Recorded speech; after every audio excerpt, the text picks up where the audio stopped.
good evening and welcome to Responding to COVID-19 on TTT, Talk City 91.1 FM, and TTT Live Online on Facebook. I'm Wesley Gibbings. Effective midnight on Sunday, new restrictions will go in place to limit the movement and assembly of citizens throughout the country. A list of approved activities has been published by the government. Now, this does not restrict the movement of people who are out to purchase food, pharmaceuticals, or to secure the services of approved agencies. But remember to walk with some form of identification. So for the moment, all casual recreational engagements will have to be put off until we are through all of this, until April 15th in the first instance. The idea is to restrict human contact as much as possible to prevent the spread of the disease. For some of us whose leisure activities were, in any case, typically defined by our choice of screens or books or indoor pursuits such as yoga, not me, and exercise, again, not me, or card and board games, yes, those, this does not scare us as much as others. But for many, this represents a sea change into an ability to mix and mingle, socialize, and generally to congregate and to have a good time. On this evening's program, we look at a few alternative activities available to many, if not most of us. And to do so, we will have on the line with us three people who have different takes on the same challenge. Ms. VALERIE LAURENT-THOMAS is an octogenarian, let's leave it at that, whose closest memory to what we are undergoing at the moment is her experience as a child during World War II. She's a retired nutritionist, has performed on stage as an actress, and currently writes up a storm. I'll take my book for that a little later. Next, we have 28-year-old advertising executive AJALA PILGRIM, who has hosted a variety of interesting online activities for young people. Then, a little later on, we will have my friend and colleague, culture and entertainment journalist, Laura DOWRICH-PHILLIPS, whose age will not be mentioned on this program. VALERIE and AJALA, welcome to the program. Thank you, Wesley. Okay, let me start with Val. VALERIE, you know, when I first raised this subject with you last week, you said something that stuck with me. And you said that some of these goings on and the crisis situation and the staying indoors and the restrictions of movement reminded you of your experience as a child back during the days of World War II. What was it like then? What was it like then? And I keep being reminded of those days. For instance, when I heard that we have to walk with our identity cards, ID cards, on Sunday. Well, I still have my identity card, my colony registration identity card from 1941. Because everywhere we went, we had to have an identity card. So I'm ready for that on Sunday. And the restrictions that we had to undergo, remember we had to be inside by a certain time in the evening during the war because there were blackouts. Now, as a child, I wasn't really quite sure who was fighting whom and who was the enemy or whatever.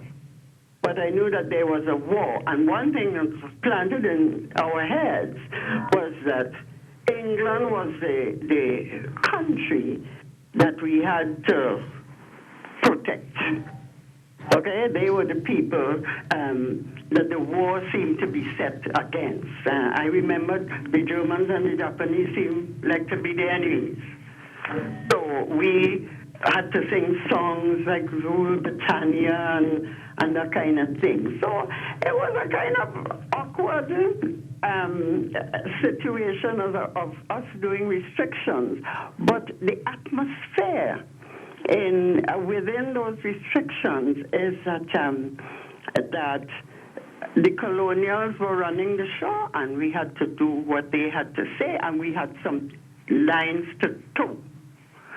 The food, the rations of food were decided for us, so we had our ration cards. And we can just get so much of basic food stuff, and everything was well outlined. But then as children, we didn't have to worry because we had parents that ruled the roost. I find there's a difference now. In our day, the parents were the ones that dealt with the restrictions, and they ruled the roost, and the children towed the line. Okay, now, Valerie, we're going to come to some of the specific activities that the young people engaged in at that time. But before we do that, we're going to come to AJALA, because AJALA, we're dealing with completely a different era, different time now. But there are some similarities with respect to the fact that freedom of movement is restricted to a large degree, and people are now forced to find alternative means of keeping themselves occupied and entertained. So explain how you have been able to you and your friends and colleagues have been able to manage the situation. Definitely. So a couple of friends and I, we came together and we formed this concept called virtual events. What virtual events, the main purpose behind it was to fill the market space for the opportunity of traditional entertainment. So obviously, we would have all heard when the Prime Minister made the address that shutting down of all bars, limiting, keeping in groups of 25 and below. So actually last 2 weeks ago, one of my friends was actually her birthday, and she basically decided she wanted to have an online party, considering that we could no longer go outside to the bars or to the clubs to have fun. So we created this space on Periscope and Twitter. We all came together, had fun, talk about events, how it would be granted that we had the opportunity to go outside. So stemming out of that, that would have been 2 weeks ago. A couple friends, persons keep asking, when is the next one, when is the next one? So stemming out of that, we decided, okay, maybe we have an opportunity to do something here bigger than we are thinking at the moment. So the virtual events team came together. Currently, it's 6 of us. And so far, besides the party, we have done movie nights, and we have also done our brunch as well. And we're actually now sitting and thinking about other possibilities, because the decision we made 2 weeks ago is something entirely different now, considering now that they don't even want you to leave your homes. So now we are looking at different opportunities, like, as you mentioned previously, the meditation and yoga, workouts, Zumba, even cooking classes at home. So what we want to do is do anything possible to keep persons entertained while they are at home, without having to leave their house. Now, Valerie, you have some online savvy, because I know you're active on social media. How do you feel when you hear AJALA's account of how they intend to cope with the situation? No, I listened to it, and I'm looking at him on the television and realizing that he's doing this reporting from a different age level. I'm talking about coping with World War II from the point of view of a child. Yes. And in those days, our parents did not stress the kind of fun times that AJALA is talking about there. Those were not the priority things. Our priorities were different. In the restrictions in World War II, particularly in our family, what came out of it was a family of readers. Okay. So reading was an activity, and you had no choice. But the teens and the young adults and the adults, the older people, were they partying? Did they have get-togethers with cooks and drinking and that kind of stuff? Or? No, you see, I wouldn't know, because I wasn't there, and I would not have had access to the young people, to the teenagers, for instance. But judging from how my parents related to us and prepared us for, they did not prepare us for, say, the partying mode, if you understand what I mean. Yes. We were being prepared for a more serious kind of lifestyle. Okay, but people like AJALA have been able to monetize and make a business out of this kind of pursuit. AJALA, how have you been able to manage? Because you made a business out of this. Yeah, definitely. Well, so far, we haven't really been able to monetize it via user subscription.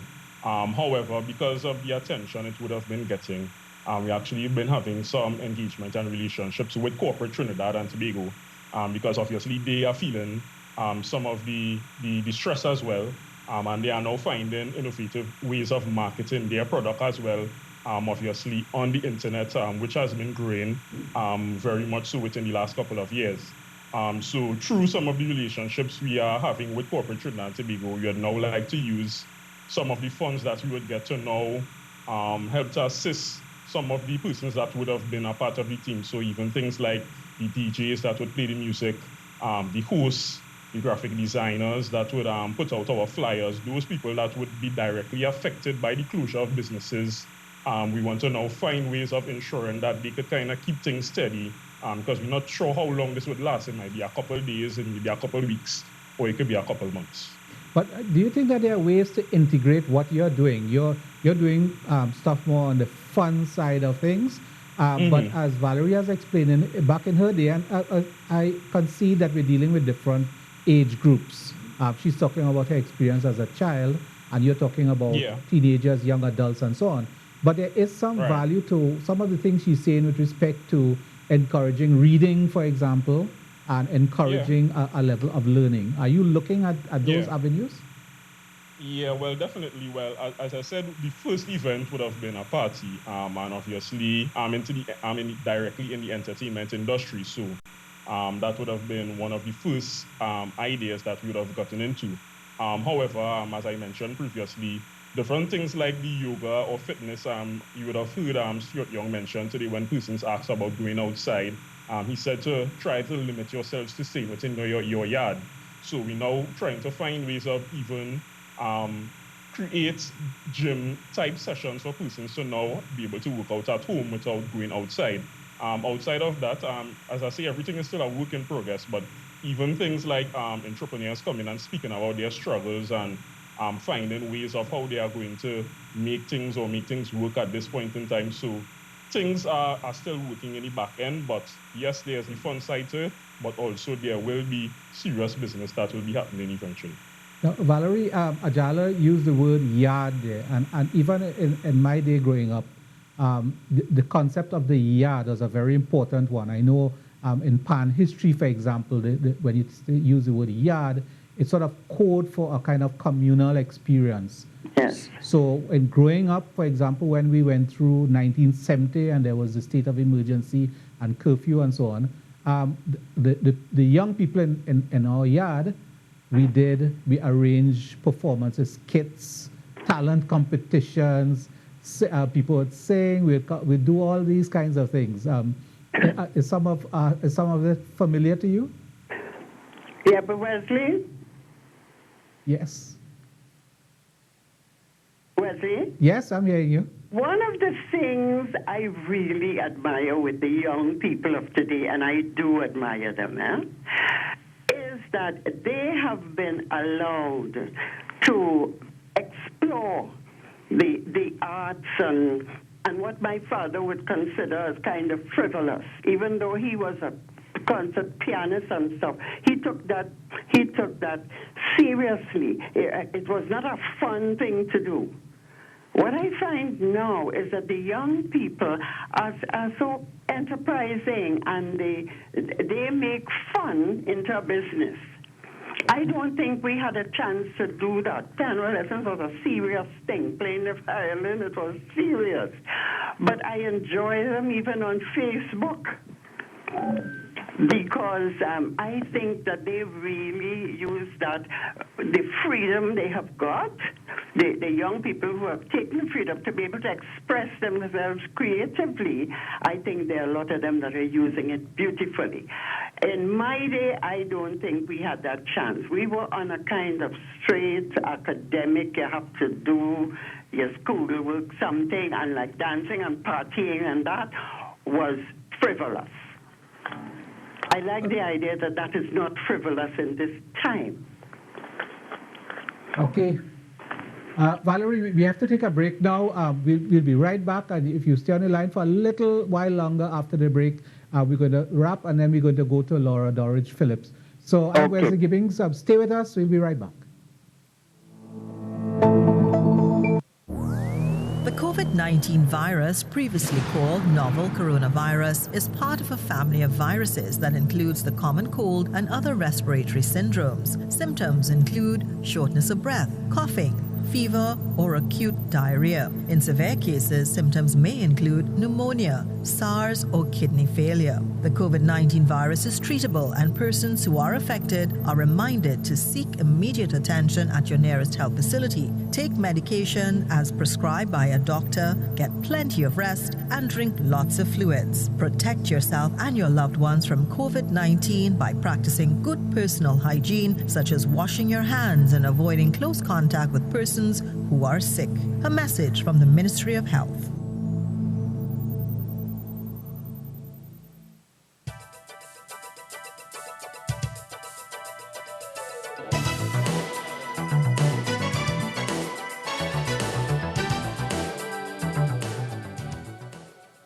The winning numbers in the National Lottery online draws for Friday, 27th March 2020 at 10:30 a.m.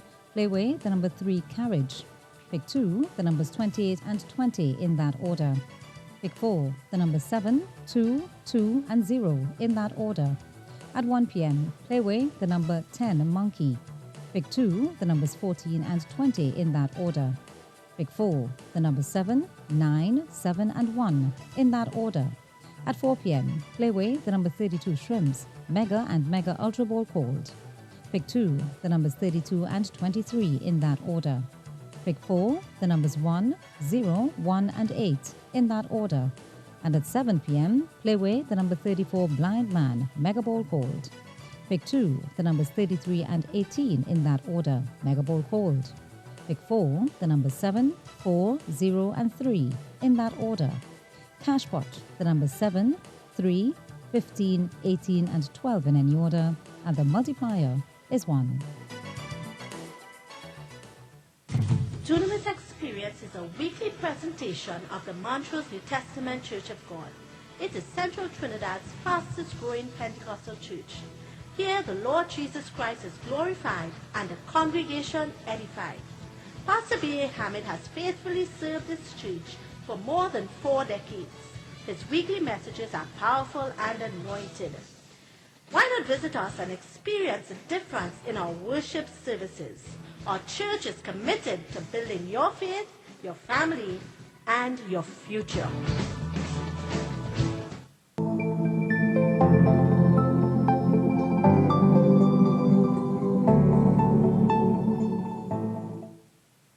Welcome back to Response to COVID-19 on TTT, Talk City 91.1 FM, and Talk TTT Live online on Facebook. I'm Wesley Gibbings on the line with VALERIE LAURENT-THOMAS and AJALA PILGRIM, and we are discussing recreation and entertainment in the face of the pandemic lockdown. So, Valerie, I wanted you to complete your thought before we leave you and join with Laura Dowrich on this question of how young people are using their time now, and maybe you can end by giving them some advice on making the experience more wholesome and fruitful.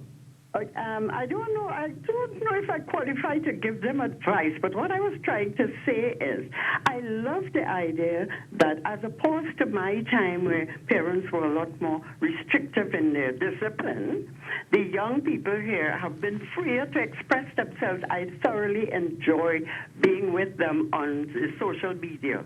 Where I have a problem is when this freedom gets dangerously close to being irresponsible. My father had an expression that he used to use, that anytime you lose the dog nose in your life, you're in trouble. If you can't sniff when you're going beyond the boundary, when you're going into dangerous territory, you run into a problem. And in this impasse here, when I see that people are putting frivolous behavior, irresponsible behavior, ahead of, thinking seriously about what, giving priority to the seriousness of the situation, I get concerned. But, I really don't know if I want to give them any more advice than listening to all the goings on now about what's happening to us now in COVID. I think the main thing we have to all do, young people, old people, everybody, we have to make sure that we cooperate with whoever is in the front line so that our infrastructure doesn't crash. That's what we have to support. But there's an infrastructure that's carrying us through this thing, and we must all work together to make sure it doesn't crash, because that can be a serious problem. Okay, Valerie, I want to thank you very much for your words of wisdom. Valerie Lauren't-THOMAS. AJALA, thank you very much, and I will talk to you again another time. AJALA, the point made by Valerie about, yes, the ability to have fun in the midst of turmoil, but the tendency sometimes to descend into irresponsible behavior. Now, on the contrary, when I saw, you might have seen, I did a story last week regarding the birthday party.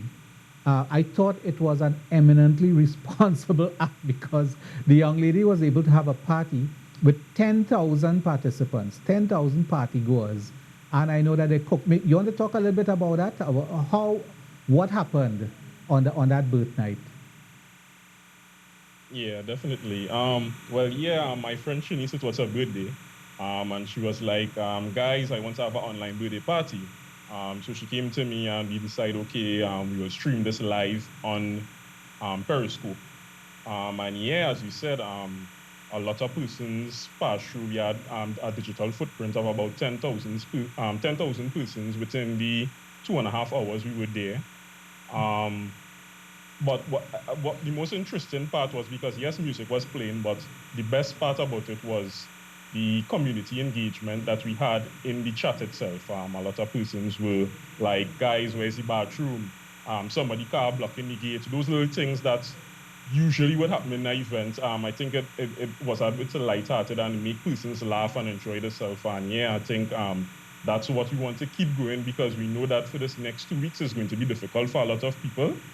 So we need to find ways to keep persons level-headed and just enjoy the time that we have at home. Now, and somebody who is on the line with us now who can talk more about how someone can have good fun and to be exposed to good, high-quality entertainment is entertainment and culture journalist Laura DOWRICH-PHILLIPS. Laura, welcome to the program. Hi, Wesley. Thank you for having me. Great. Now, tell us what's happening during this period, because I know you operate at the regional level. And in the region, you now have states of emergency in about 3 or 4 different countries. You have lockdowns, as you have in Trinidad and Tobago. So I suppose the performers, they're not getting gigs right now. What are they doing to occupy themselves? Yes, Wesley, you're right. Nobody's traveling, nobody's touring. Some people are taking the time to go into studio and work on new material, because we really don't know how long the situation is going to be. So they're getting prepared just in case, everything blows over in time for the next carnival. So people are preparing. Some people, we have DJs who are, showing us how to make beats and letting us into their world. And other performers are just really letting us see their personalities. We're getting to learn a lot more about our favorite artist, Nadia Batson, for instance, who had everybody in stitches the other day, showing us her homemade treadmill with the water and soap. So people are keeping themselves occupied in various ways. Yeah, and I know Vonette Bigfoot did a performance online that everybody is still talking about. Yes, she did an amazing performance. She was actually one of the very first performer for the digital cameo concert series, and she pulled in over 40,000 viewers. It was a really good show, and it's going to continue every week. So we're going to get a lot of artists who probably many of us don't follow online or who don't have a major social media presence. We're going to be seeing them coming out, performing, entertaining us. AJALA, does it sound like an area for collaboration, possible collaboration? You have top-notch international performers from the Caribbean, from right here in Trinidad and Tobago, who are doing these things. Maybe there's some space to maneuver here? You're speaking to me, Wesley? Sorry. Yeah, okay, no, we lost AJALA Pilgrim. We're going to try to get him back because I wanted him to respond to the view that perhaps there is scope for some kind of collaboration between events promoters, online events promoters, such as AJALA Pilgrim and his group, and these performers. Are you seeing? Yeah, sorry. Go on. Yes, you're seeing that happening. You know, for instance, Uber Soca, which is right now the biggest soca cruise. They are doing a series, a quarantine couch cooler series, and they're featuring artists every week. They have different DJs and different artists performing, you know, virtually with them. So I think we're going to see more of that happening. What platforms? What are the popular platforms they're using? AJALA and others, they use Twitter and Periscope. Yes, well, the popular platform right now is Instagram Live, and Facebook Live. Those are the two popular platforms, but more Instagram than anything else. Yeah, but all of this is being led in the middle of a crisis period. What kind of feedback are they getting from audiences?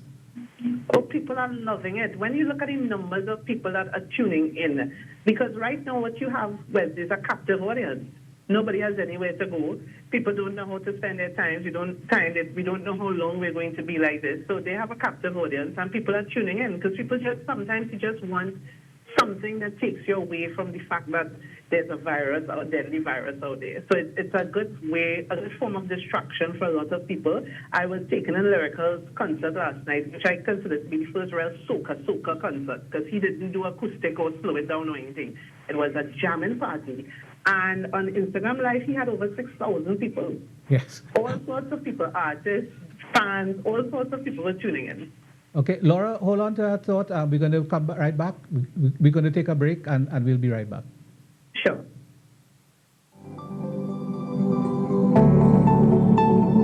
The following message is brought to you by the National Gas Company of Trinidad and Tobago Limited, at the forefront of energy.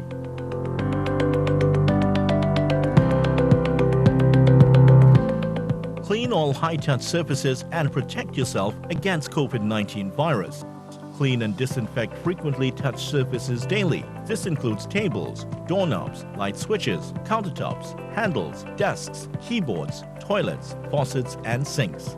Diluted household bleach solutions, alcohol solutions with at least 70% alcohol, and most common household disinfectants can be used. Do not dry surfaces after wiping them down. Surfaces you are disinfecting need to stay wet for the amount of time listed on the label of the product used. The contact time with disinfectant is what actually kills germs. Do not reuse disinfectant wipes on multiple surfaces. These can transfer germs from the used wipe to other surfaces. Use one wipe for each surface and then throw it out. It's up to you to protect yourself and your loved ones from the COVID-19 virus. The preceding message was brought to you by the National Gas Company of Trinidad and Tobago Limited, at the forefront of energy.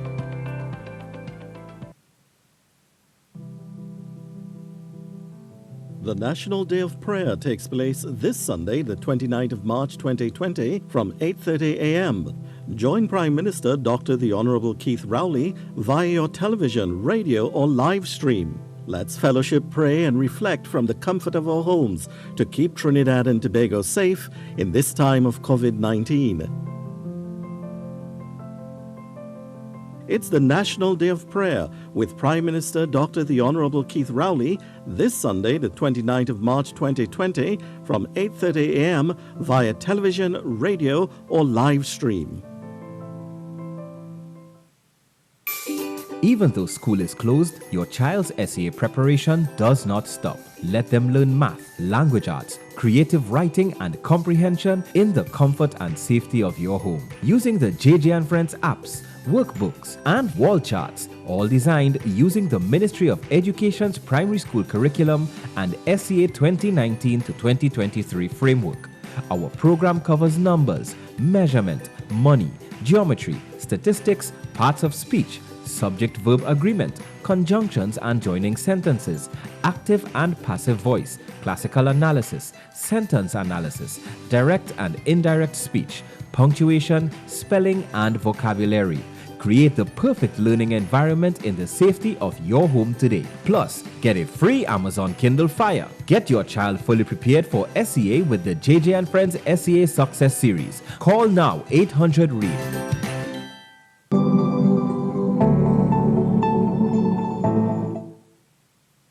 Welcome back to Response to COVID-19. On the line, we have Laura Dowrich-PHILLIPS. Now, Laura, we have to go to a report out of Antigua and Barbuda, but I can't let you go without you giving us an idea of what are some of the things coming up in the next few days.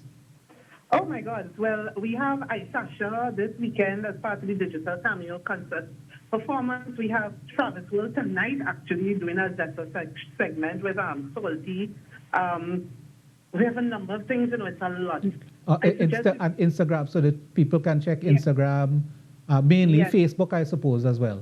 Yes, follow your favorite fans and you'll see what they're doing. Okay. Thank you very much for joining us, Laura Dowrich-PHILLIPS, entertainment and culture journalist. All the very best. Very good. Now, we have to switch to news out of Antigua and Barbuda, where today there were some significant developments announced by Prime Minister Gaston Brown during a press conference. TTT's head of news, Sandra Maharaj, spoke with her counterpart at ABS TV, and here's that interview.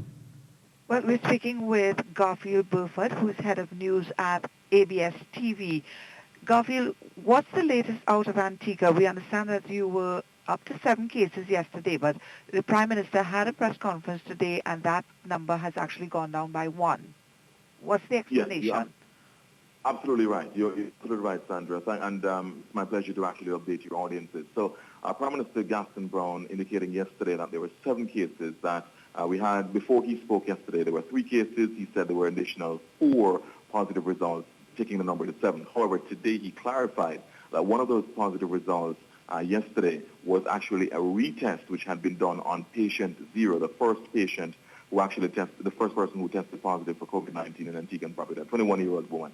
So she was the first person who tested positive about 2 or so weeks ago, in fact on the 13th of March. And there was another test done on her to find out whether or not she had actually been free of COVID-19. It turns out that test came back positive. So that test was included in one of the 4 yesterday. So the number is actually 6 cases overall. So there are 3 additional to the 3 that were there before, not 4. So it's actually 6 cases that we have. Right. Any idea as to how serious these cases are? So far, the authorities have indicated that they are showing mild symptoms generally, and that they are, in fact, except for one of the 6 individuals, they are all at home, in isolation at home and being monitored. Thankfully, and of course this is a matter that is being monitored, so far the cases do not appear to be life-threatening. The authorities have indicated, however, that they keep monitoring, but so far they've indicated mild symptoms. What is the latest from the Prime Minister? He held a news conference today at about 2 o'clock. What has he had to say? Absolutely. Now, major developments came out of that press conference. Prime Minister Brown announcing a state of emergency is now in effect in Antigua and Barbuda. So a state of emergency which started on the 25th. It was declared on the 25th of March for 2 weeks in the initial stages. Will be reviewed at the end of that period. And as part of that state of emergency, a 2-week curfew, a nightly curfew, will be imposed. So from 8 p.m. to 6 a.m., there will be pretty much a shutdown of all non-essential services. So no non-essential services can operate. Indicated specifically that this would relate to bars, other entertainment and leisure activities and spots. Those would all have to be closed down. In addition, gyms and so on will also be closed down. Social gatherings generally are banned over the period. and there will be no groupings except, over 25. But he's encouraging everybody to try to avoid any social gatherings, any gatherings at all, as the government steps up the effort to prevent the spread of COVID-19. What the Prime Minister has indicated triggered that decision for a state of emergency and the resulting curfews, nightly curfews, was that there seems to be one of the 6 cases appears to be community spread.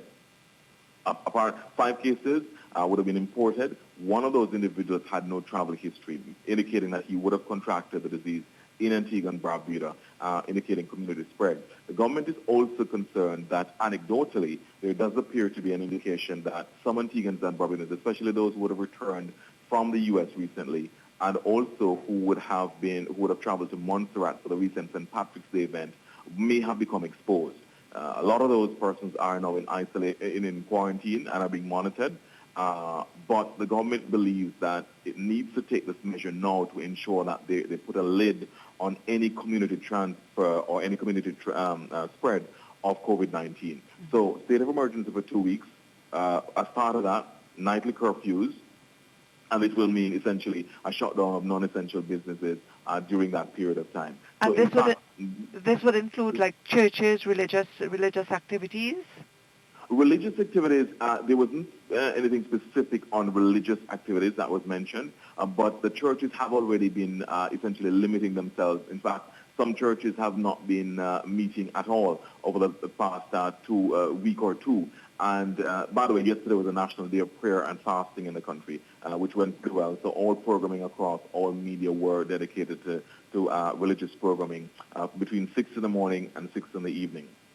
But most of the churches generally have been limiting the extent to which they have congregations. In fact, many have not been having their regular congregations, and in fact have opted for either very downsized religious services or not any services at all. And that one things will continue. But there will be a proclamation which will be disseminated to the media in short order, which will spell out all the different stipulations under the state of emergency and the curfew. Right. What about the people themselves? What are the Antiguans and Barbudans saying? How are they reacting to all the measures that have been put in place? Right. I suppose, Sandra, it depends on who you speak with, because opinions are wide and varied. I think generally, and by the way, preceding this announcement of the state of emergency and the curfews nightly, what the government has indicated yesterday was that the BC Bird International Airport has now been closed to incoming international air traffic. And there's a distinction, why it's crucial to make that distinction with international, because LIAT flights and small regional, sub-regional carriers such as going to Montserrat and Anguilla and so on are continuing. The government did indicate, and the Prime Minister did indicate today, that might actually be reviewed in coming days to see whether or not there's a specific announcement made about sub-regional traffic. But for now, the BC Bird International Airport has been closed to all incoming international air traffic for the next 2 weeks, starting last night. Okay. Generally, many persons have actually been supportive of that decision. In fact, many Antiguans and Barbudans have been calling for that on social media. The government has indicated that it had to be balanced and they had to take a nuanced approach to the issue. So it had to balance ensuring that there was a continuation of any semblance of economic activity, because as you know, Antigua and Barbuda's economy depends very heavily on tourism. In fact, tourism accounts for about 80% of GDP here. So even though air travel generally and the hospitality industry globally had taken a major hit, the government did said they were trying to see how long they could keep the airport open for the international traffic, while at the same time stepping up the screening process, stepping up the protocols of the airports to ensure that those persons who were infected or were exposed would be identified and not being given clearance to come into the country. Yes. Well, the government has now said that it was critical to now close the airport, given what it had been seeing from the monitoring that it's doing. So many Antiguans and Barbudans pretty happy with that decision. Some of them were indicating that they believe that could have happened before. The government has always been saying that, look, we had to be very careful with taking this decision. It wasn't knee-jerk. We were following the signs. I think generally many persons are pretty anxious, very concerned about the situation, and many persons have opted to stay at home The government, though, is concerned about people still congregating in some settings. Funerals, for example, yesterday there was a funeral with over 200 people. The government indicating that's a no-no. And so that's why it had to take these tougher measures, including the curfews. Right. And I expect that schools are closed as well. Absolutely. They have been closed from earlier this month, and in fact, just on Wednesday, that closure was extended by 3 weeks. So schools are to open tentatively, and the government stresses tentatively on the 20th of April. Of course, that situation is fluid, so the government might actually make a further announcement about that. But depending on what happens, schools tentatively said to be opened or reopened the 20th of April, but that, of course, is tentative for now. Right. Well, finally, Garfield, like everywhere else, like here, and I guess the world over, the economic impact is severe. It's going to hit very, very hard. And I was just wondering whether the Prime Minister would have announced any kind of, packages that, anything that would help the economy at this time. Absolutely. Yes, Andrew, he did. Yesterday, the government, in fact, he had an address yesterday in which he had pretty much given the bare latest on the government's position, and then the press conference today where he clarified the number, for example. Yesterday, he had announced that the state-owned utilities company, the Antigua Public Utilities Authority, the APUA, would be reducing electricity costs by 20% over a 90-day period, would also be suspending or ceasing any disconnections over the period 90 days, April, May, June. The APUA would also be reconnecting those individuals who had been disconnected for non-payment of bills, but this would not include those persons who would have been disconnected for theft of services. So those would have been a part of the relief measures. In addition, the government has tried to incentivize construction activity to say, let's try to keep as much economic activity going, given that there would be a significant blow to the tourism and the hospitality sector. Many hotels have already closed temporarily, and so those persons who would have, as I said, Antigua Property depends heavily on tourism. Roughly 80% of the GDP is tourism-based. So when tourism takes a hit, when the hotels take a hit, then that takes a big chunk out of the economic activity. So the government said, we understand that there would be that significant fallout from tourism. Let's try to sustain economic activity in other areas, such as construction. So there's a move to incentivize construction of homes by first-time home builders. So up to $500,000 EC dollars for those who are building for the first time. Up to that threshold, they would be able to import or purchase the materials locally without paying the consumption tax, which is the ABST, the Antigua Barbuda sales tax. So that's looking to incentivize construction activity. The government also asking the private sector to pretty much kickstart some construction projects and so on. And over time, the Prime Minister is saying more will be done on that.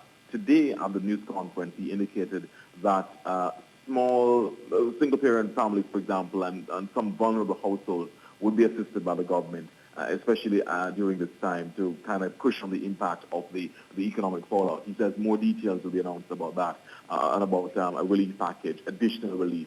In addition, starting Monday, the price of petrol will also be reduced as well, because the government has some wiggle room in relation to the fuel variation rate here. So that will be done in terms of the price of fuel as of next week. So more measures, the Prime Minister says, will be announced later on. Great. Thank you very much, Garfield Burford, Head of News at ABS TV in Antigua. Thank you very much, Garfield. You're most welcome, Sandra. All the very best to you. All the best. Take care. And thank you for staying with us through this evening's edition of Response to COVID-19. Thanks to Mr. Burford of ABS Antigua and Barbuda, and our guests, Valerie Laurent-Thomas, Laura DOWRICH-PHILLIPS, and AJALA PILGRIM. And stay tuned, coming up in about 5 minutes, we are bringing you a delayed broadcast of today's press conference held by the THA's Division of Health, Wellness and Family Development. I'm Wesley Gibbings. Good night, and please stay safe.